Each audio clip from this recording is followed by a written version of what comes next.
ఇర్మియా గ్రంథము 12వ అధ్యాయము, ఇర్మియా గ్రంథం 12వ అధ్యాయము 15 వచ్చు. త్వర చూడండి.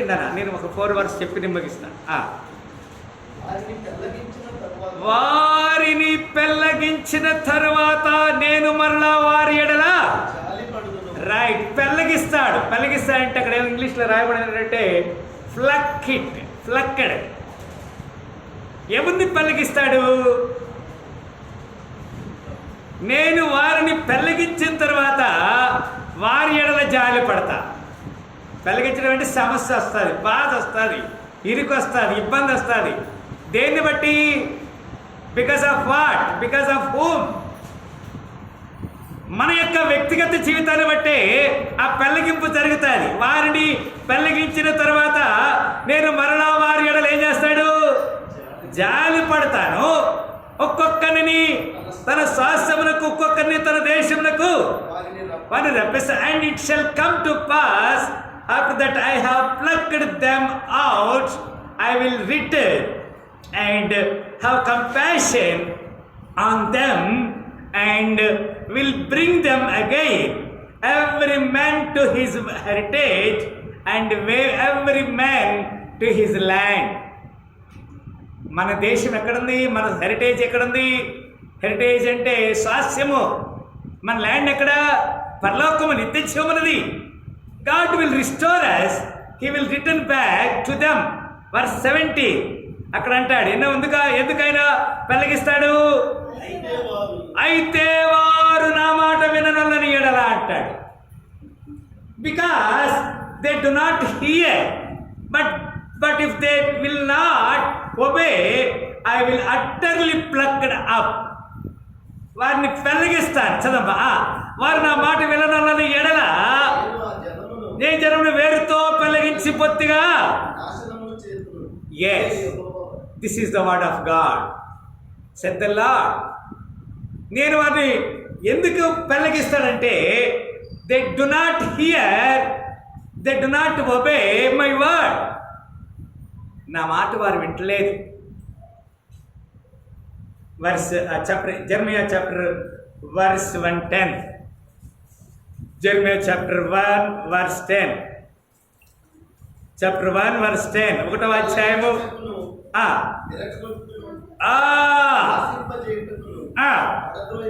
పడద్రోయుటకును, కట్టుటకును, నాటుటకును నేను ఈ దినమున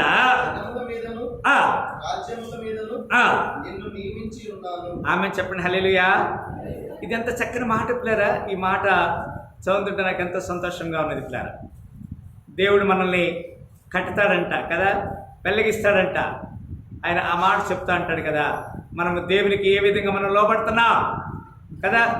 నేను గర్భములో నిన్ను పిండముగా రూపించుకుని నిన్ను నిర్మించుకున్నాను. దేవుడు ఒక్కొక్కరిని, ఇక్కడ మనకు తెలియదు కానీ ఒక్కొక్కరిని మనల్ని తన అరచేతులతో చెక్కుకున్నాడు కదండి. డిటర్నమీ 3:20 ద్వితీయోపదేశకాండము 3:20 ఒక మాట. డిటర్నమీ 3:20 అనగా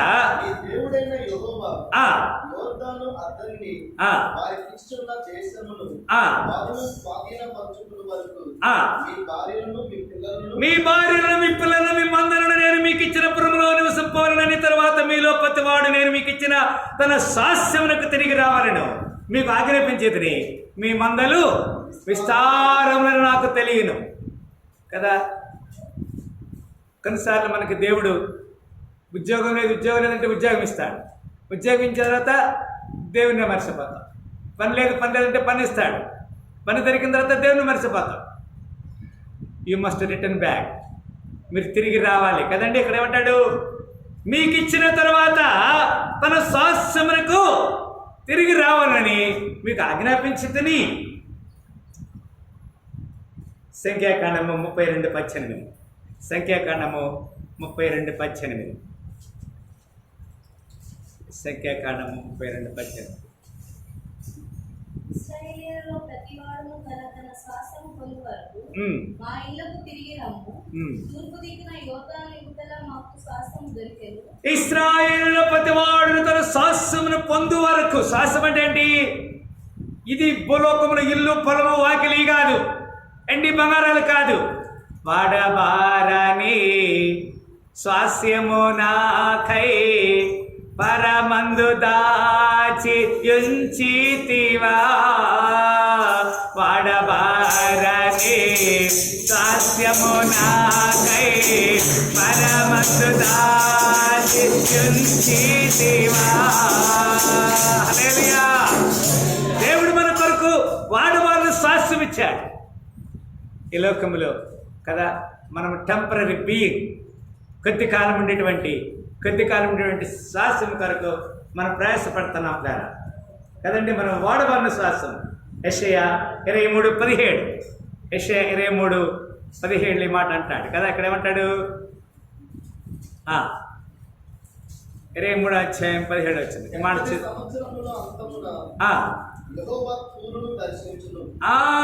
గమనించాలి ప్రేర. ఇక్కడ ఏమంటాడంటే 70 సంవత్సరమున అంతమున యెహోవా తూరును దర్శించును. అది వేశ్య జీవితమునకు మరణ భూమి మీద ఉన్న సమస్త లోక రాజ్యములకు వ్యభిచారం చే. మనము ఒక చిన్న తప్పు చేస్తే దాన్ని వ్యభిచారంతో పోలుస్తున్నాడు దేవుడు. We should be very cautious, చాలా జాగ్రత్తగా ఉండాలి కదండి, చాలా జాగ్రత్త. కొన్నిసార్లు నేను కూడా ఐఎమ్ ఆల్సో మేడ్ మిస్టేక్స్. నేను మీ దగ్గరికి వచ్చి ఇక్కడ ఏదో పెద్ద గొప్పగా నేను చెప్తున్నాను కాబట్టి నేను పరిశుద్ధులని చెప్పట్లేను ఇక్కడ. But I must correcting my self. నన్ను నేను సరి చేసుకుంటున్నా ప్రతిరోజు. Day by day we should correct it. We should become holy. మనం పరిశుద్ధంగా అవ్వాలి. ఒకరోజు దేవుని దగ్గరికి వచ్చి నేను 10 రోజులు నేను ఎట్లా ఉంటానంటే కాదు కదా. దేవుడు చెప్తున్నాడు కదా. తిరిగి మనము జెర్మియా 12:15 చూస్తున్నాం. నేను ముగిస్తున్నాను. రైట్. జెర్మియా 12:15 ఏమన్నాడు అక్కడ?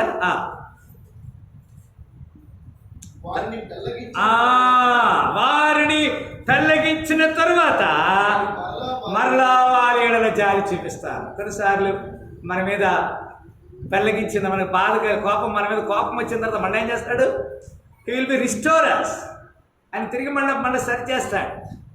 మనకి బాధ రావడానికి కారణం ఏంటంటే కదా, మనకి మన దేవుడు సరి చేస్తాడని అర్థం చేసుకోవాలి కదా. మనకి ఏదైనా సరే తల్లిదండ్రుల విషయంలో, బంధువుల విషయంలో, అన్నదమ్ముల విషయంలో, పిల్లల విషయంలో ఏదైనా శోధన వస్తుందంటే God wanted to us to be correcting, మనల్ని సరి చేస్తారని చెప్తున్నాడు కదండి. వారిని పెళ్ళగించిన తర్వాత నేను మరలా వారి ఎడల జాలి పడుదును. ఒక్కొక్కరిని తన శ్వాసమునకు, ఒక్కొక్కరిని తన దేశమునకు. భూలోకంలో శ్వాసము కాదు. It is not the heritage of the earthly, but it is the heritage of the heavenly. పరలోక సంబంధమైనటువంటి శ్వాసము కొరకు మనందరము తీర్మానం కలిగి ఉందాం. నేను ఒక్క నిమిషం కొరకు ప్రార్థన చేస్తాను. అందరూ కళ్ళు మూసుకున్నట్లయితే. స్తోత్రములు. ప్రేమ గల తండ్రి, మీరు మమ్మల్ని పెళ్ళగిస్తారు ఎప్పుడంటే మేము నీ మాట వినకపోతే. మీ మాటకు లోబడే భాగ్యం దయచేసి సహాయం. సకల ఘనత మహిమ ప్రభావం మనమే తగ్గించుకుని మీ నామని ఈ పునరుద్ధాన శుభంతో మనల్ని దర్శించమని యేసుక్రీస్తు పరిశుద్ధ నామని ప్రార్థన వేడుకుంటున్నాము తండ్రి. ఆమేన్. అందరికీ వందనాలు. దేవుడు మనందరినీ దీవించును గాక.